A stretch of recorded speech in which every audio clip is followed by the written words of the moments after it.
On a eu un synode à la Roche d'Or à Besançon qui a été assez riche, et je dirais que ce qui est quelque chose de très important dans une assemblée de ce type, c'est qu'on puisse bénéficier d'un cadre merveilleux, le cadre de la Roche d'Or, donc avec une communauté qui nous accueille, avec un hébergement qui est très agréable, avec des repas qui sont succulents.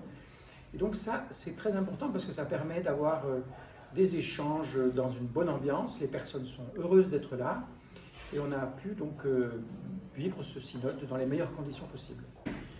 Alors au cours de ce synode, nous avons abordé trois sujets principaux, trois sujets importants. Le premier concernait un sujet qui est en fait proposé par les instances nationales sur la thématique Église universelle.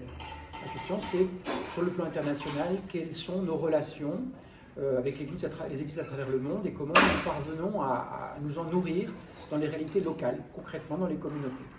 Le deuxième sujet concerne les réalités financières. Nous avons de la peine depuis quelque temps à assurer l'équilibre budgétaire.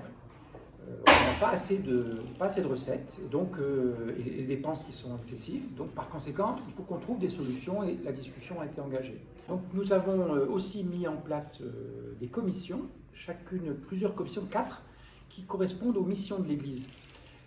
Et donc il y a une commission qui concerne la vie cultuelle, une commission qui concerne l'entraide, la diaconie, la solidarité, une commission qui est tournée sur les questions d'évangélisation, de témoignage, et une quatrième qui a pour vocation de réfléchir à la réconciliation et à l'unité.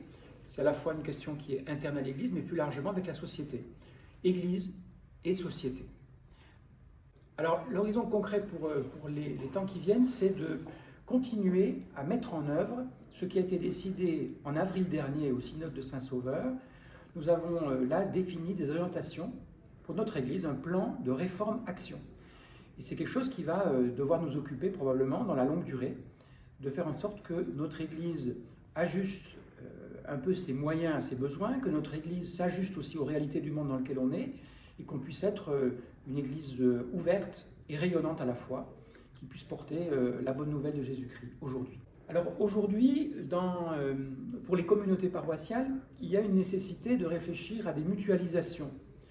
Parce que je dirais qu'on a, par exemple, pour prendre un exemple, l'immobilier, nous avons énormément de lieux de culte, et beaucoup trop, et nous ne sommes plus en capacité d'entretenir, ce qui suppose que les paroisses se mettent ensemble pour réfléchir à ce qui est absolument nécessaire de maintenir, ce qu'on veut conserver, ce qu'on veut garder à long terme, pour notamment avoir la capacité de faire que ces lieux soient des lieux accueillants, des lieux qui soient aux normes, des lieux où on a plaisir à venir et à revenir.